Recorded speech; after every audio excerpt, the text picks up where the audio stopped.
Story 1. When a wild animal notices a person and decides that he is prey, few things can be as catastrophic and vicious as it becomes.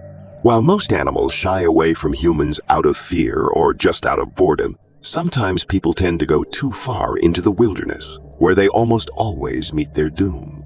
We will talk about several other people who have experienced the same event today, starting with Alexander Kovach, a Ukrainian fisherman who often visited Lake Synevyr in the Carpathians. Alexander believed that a small fishing trip would benefit him physically and emotionally while he had a few days off at work. Usually working on iron, he began to feel the physical strain of his work. The lake was only 2 hours away from his house, and he preferred to go there alone. His friends were unavailable, and his fiancée was not a fan of walking in the fresh air. He took a pistol and a can of bear spray with him, preparing to leave his house because he knew about the danger of bears and other animals in the area. Due to a traffic accident that occurred sometime at night, he left the house and arrived at Synevyr's lake within 3 hours. When he got to the lake, he took a moment to appreciate the natural beauty of Ukraine and its lakes, peering into the distance. It was March 13, 1982, and the weather was still cool, which required wearing jackets. He tracked down a small path, along which another fisherman reached the shore of the lake and began to descend it. Skirting the tree line and approaching the coast, he felt comfortable, despite the weight of a large load of equipment. He wandered around the room looking for the perfect place to sit down. He walked clumsily, as with every step his feet sank into the coastal mud, but he was able to regain his balance and choose a position in the center of the shore. He puts his backpack on the muddy beach. When he was ready to sit down, he made a pull-out chair. To be ready for any fish that might catch his eye, he opened a small box with bait and tackle. At some point, he had a strange feeling of fear, and he turned around to look around, but the fisherman was not there. Whenever he used to go to Lake Synevyr, there will be other people there all day admiring the sights and fishing. Alexander continued to fish despite the strange absence of people, and before he knew it, several hours had passed, and the sun slowly, methodically began to set. To make a fire and cook a modest dinner, Alexander collected a box of gear and moved his backpack closer to the trees and the lake. After cooking sausages and putting out the fire, he prepared to sleep in a 2-person tent that he took with him. The next morning, when he went out for a short walk, he noticed that the food he had left last night was gone, and the ashes from the fire were scattered around his tent, which made him wary of wolves. His precautions were with him. When he returned along the route, there were no signs of any activity. Returning back and feeling safe, he decided to catch a few more fish and go home. His car was still parked there, just a few hundred yards from the scene of the accident. The hours flew by unnoticed again, and at noon, he felt movement behind him. The sound of crunching leaves and breaking branches is followed by a grunt. The ground shook as something massive swept past.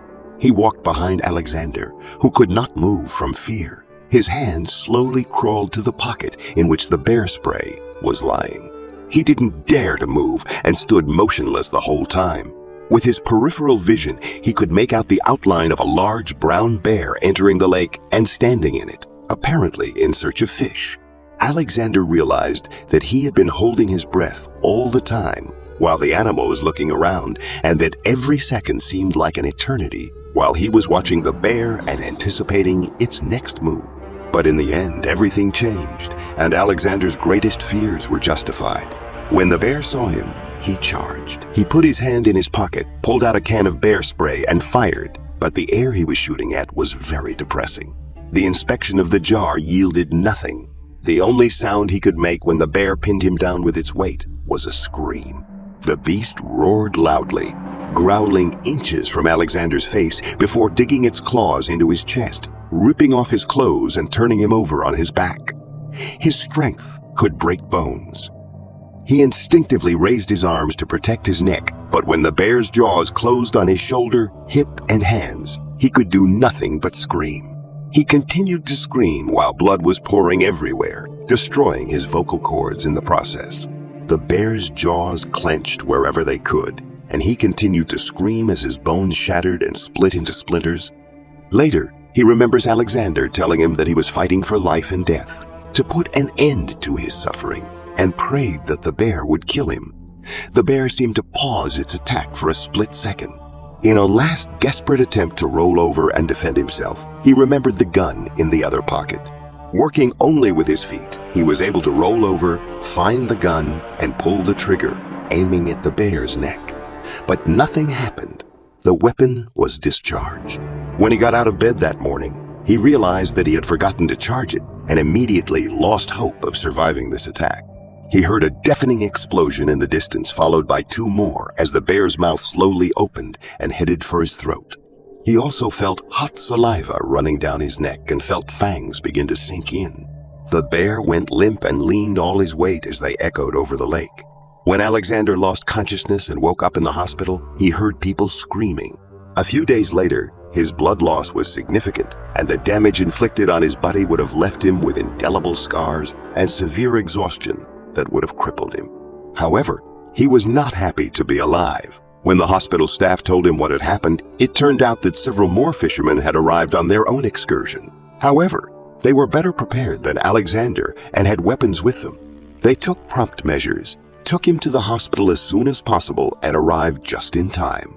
A few years later, Alexander died of heart problems.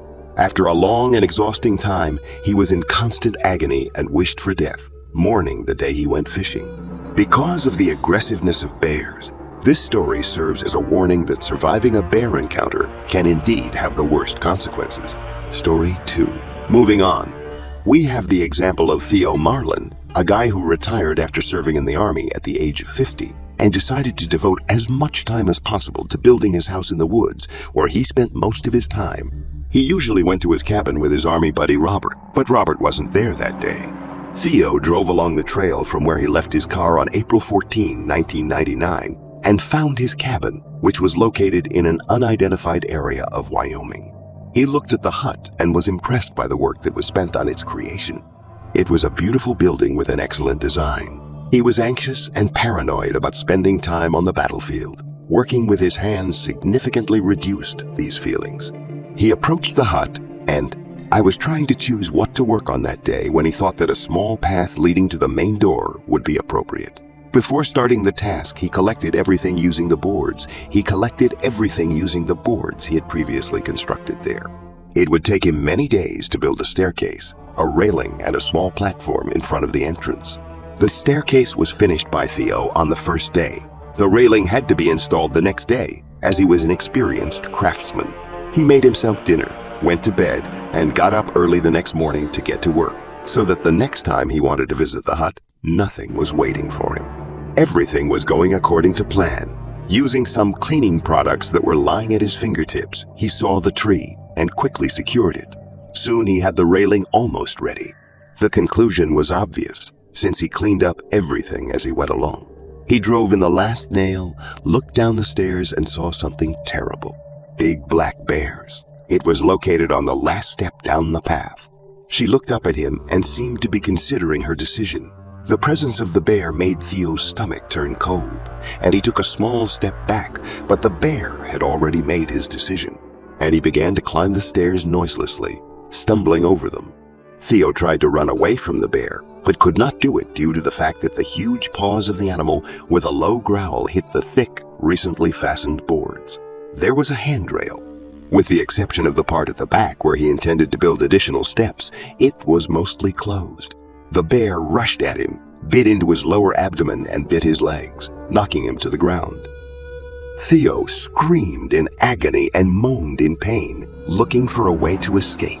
When he opened his eyes, he saw a small jar of bleach standing next to him and within easy reach. Then he took it. As the bear continued to harass him, he gathered all his strength and hit him on the nose to get his attention. Theo hurriedly threw the open container into the bear's mouth when the beast, enraged, rushed to his neck. The beast let out a loud roar and backed away, angry at the liquid making the most of the chance given to it. Theo immediately rolled over on his stomach. I hurried to the end of the deck. Because of the agony of agony, he stumbled, but the bear was getting closer. The growling accelerated his progress until he toppled over the edge and collapsed to the ground under the crack. He experienced a shock that pierced his shin and was like a lightning strike. He briefly ignored the discomfort until he looked down and saw that his shin bones were sticking out of his leg and blood was dripping from them. Despite the fact that the pain prevented him from perceiving what was happening, he screamed in agony, completely unaware of his surroundings. He finally came to his senses when he heard the sound of a breaking tree and realized that the bear was moving again. On deck, it was moving and probably heading back to the stairs. Theo had to act quickly. When he dug out part of the foundation, he built a small storage room with the intention of storing supplies and extra food inside when he needed to work on the hut in winter. He glanced at the entrance to the room. He groaned from the pain of the fracture and staggered towards the door. He hurriedly opened the door, entered, and quickly closed it behind him. The bear leaned back against the pantry door, approaching it a few yards, and then he slid to the ground, waiting for the bear to leave, continuing to moan in pain.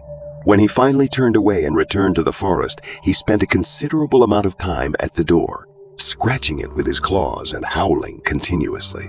Theo remembered how he tried to treat his wounds with gauze, which he found among the supplies, but lost consciousness and woke up the next morning in a hospital bed. His wife, child, and closest friend Robert were sitting next to him. He had a free schedule that day, so he decided to visit the hut after seeing blood everywhere. When Robert eventually found Theo unconscious and pale as death in his pantry, he hurried him into his car and took him to the hospital, where his wounds were examined and treated. Theo left the cabin for a whole year before eventually returning to work for fear of any other encounters with bears and the physical consequences of having his legs and stomach gnawed so cruelly. When he finally got to the cabin, he made it a rule never to go up there alone again without more reliable protection than household cleaning products. Story 3. Our fable warns against feeling too comfortable among wild animals, especially those that are known to behave differently when they are uncomfortable.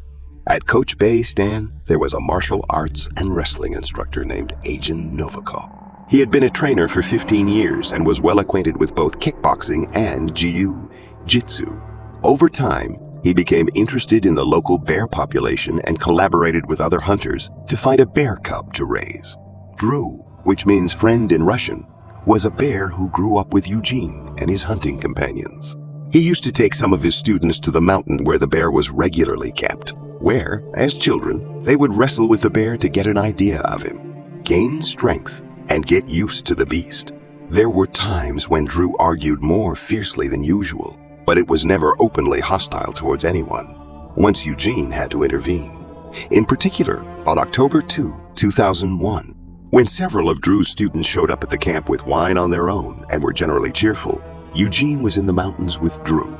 Despite the fact that this was not a big problem, Drew was fed apples when Eugene's classmates came, which slightly alarmed the bear. But soon he became more reserved. Painted Eugene sat down with his beauties and young guys after finishing them. After a few beers, one of the students finally decided to pay, came to him, and started fighting with him. The bear did not show hostility in any way, as he was familiar with game fights and felt at ease with them. But as the struggle continued, Evelyn became more and more aware of the man's struggle with the bear. So, just in case we got up and moved closer, it's important to remember that Drew has always weighed a lot.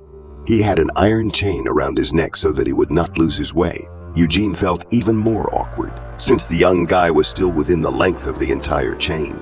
The guy casually poked Drew in the eyes, enjoying the battle. Eugene tried to persuade him to retreat, but he was immune. Evelyn had to intervene, as Drew was getting more and more annoyed by the second. He stepped forward and pulled his disciple away from the wall, grabbing the sleeve of his clothes, to endure, shouting insults for impoliteness and carelessness. At the moment when the student returned to the group, Drew jumped up and grabbed Danny by the coat, knocking him to the ground and growling like a bear. He had had enough, and he sank his fangs into Danny's face, fracturing his skull and tearing off his ear in the process.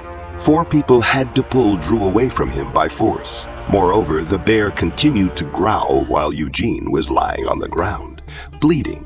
Although his injuries were not too serious, when he was taken to the hospital, the incident was reported to local authorities, and Drew had to be euthanized.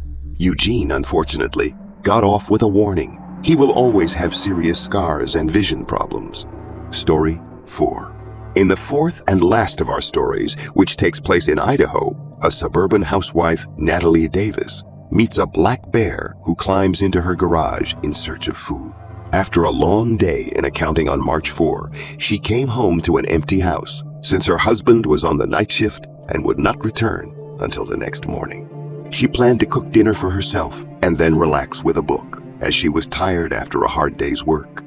She cooked herself dinner and cleaned up the trash, but soon noticed that her house was not in perfect condition because her husband forgot to take out the trash. The Banks were waiting for the morning collection outside in a 2-car garage, satisfied and animated. For the next hour or so, she retreated to her house. Eventually, she fell asleep, but a sudden, loud banging outside woke her from her sleep. She made herself a regular raccoon repellent, a good old decoction, because they often had problems with raccoons rummaging through their garbage. When she carefully opened the door leading from her house to the garage, one trash can was gone, assuming there were several of them. Moving on, she turned the corner and found something much worse than a raccoon. Half in the trash was a small black bear cub.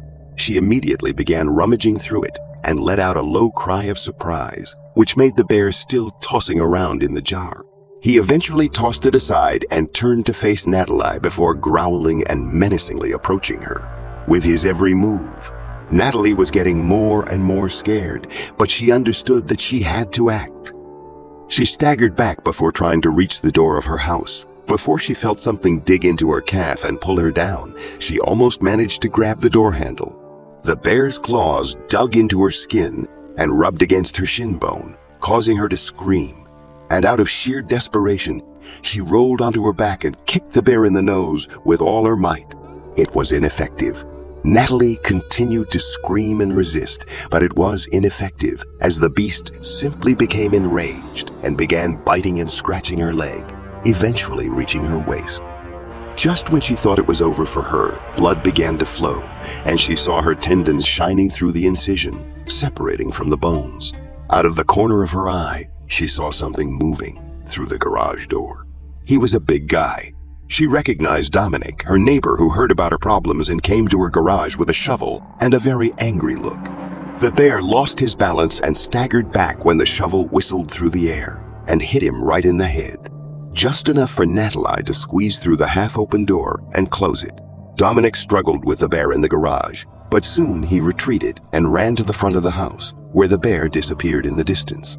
He tried to stop Natalie's bleeding by dialing 911, but it was almost unsuccessful, since the shirt he found in the living room was already covered in blood. Thank God the ambulance arrived in less than 10 minutes, and they hurried to take Natalie to the hospital, where her husband was waiting for her. She struggled to survive due to blood loss, but eventually made a full recovery. The bear disappeared without a trace, and they were always grateful to Dominic for his help.